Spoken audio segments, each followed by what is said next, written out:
what immediately came up in my mind was there has always been a tug of war between the universal and eternal struggle for freedom, the aspiration to freedom on the one hand, and the force of authoritarianism on the other.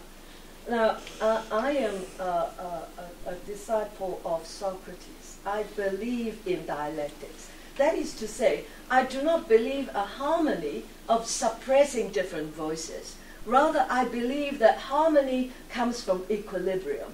When you have argued it out, when you have a check and balance, when one side must always take into consideration the arguments and the needs and the forces on the other side. That in the debate, that we have the equilibrium, and that is the stability that will be an enduring one, because it does not depend on suppression. Now, at the same time as we look at the eternal quest for freedom and all that it is cited, we must not forget that deep inside our human constitution, there is also a thirst for authoritarianism.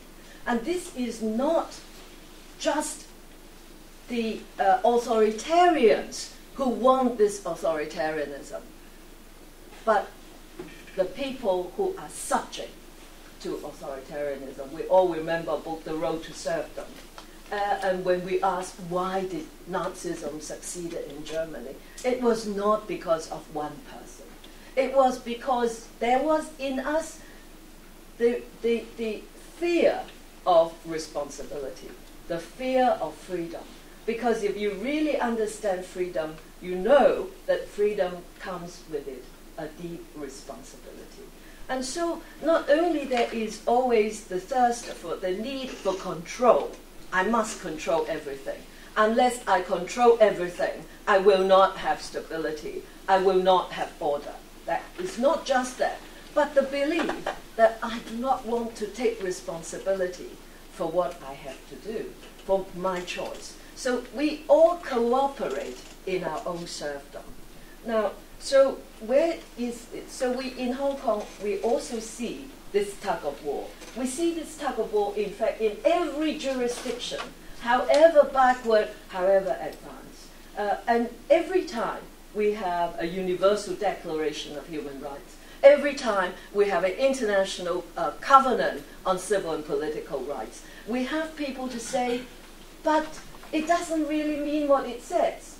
Or it does mean what it says, but not yet, not here, not now, not for us, not until. All these things. So we must recognize the tug of war. So the question, as a practitioner of human rights and a practitioner of democracy, of search for democracy, what do I recommend? And this is perhaps the only part which is not a footnote. And I think it is this. Whether you can choose your language, I think the first speaker would prefer, or maybe the second speaker as well, would prefer the language of forum. What is the forum for our debate? As social activists, and I see quite a few in the audience today, we might prefer to call it a battleground. But whether you call it a battleground, and I think there is a great deal of advantage in calling it a battleground, because it always reminds you that something is at stake. It is not just a theory, it's not just concepts. It is really lives, it is really property, it's really the dignity of each and every person as he functions in society. So where is the battleground? Where is the forum? And I think the forum is very much in education, the university here, as well as in social action.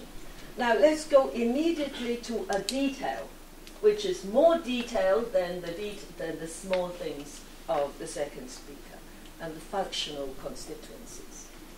Now, I'm very pleased that I don't have to go through Article 25 because I can't do nearly as good a job as Professor Lim. But let's ask, why is there?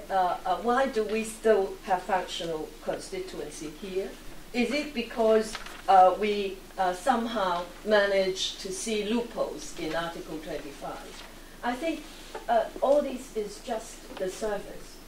When you go into the question of what is the need, is there a need? I always believe that if there is a fear of freedom, if there is a quest for authoritarianism, please come and rule us.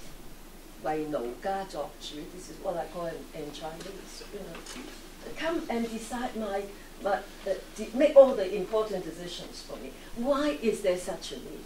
It is because politically, China believes that social stability depends on the government having enough authority to quell opposition. That stability and the way Beijing read it was that you can only achieve it by giving a set of votes, definite powers to vested interests. When they have a vote in LegCo, when they can protect their own interests through it, a deal with the government, it is a quid pro quo. If you look after my interests, I will vote with you in your proposals. When you have that kind of firm link of interest, then the government will always be assured of votes in the legislature. So this is the need they see. It's not because they don't understand it, but because they see this as necessary for the stability of Hong Kong. Functional constituencies are not entirely without support in the community. It is because the community, not understanding what functional constituencies really are and how they work, feel that it may be right to protect stability by giving vested interests a special say. Secondly, also because functional constituencies are not called by their right names. They are supposed to be professional bodies. They all feel that it's a good thing to have a lawyer, a doctor, and so on in LegCo.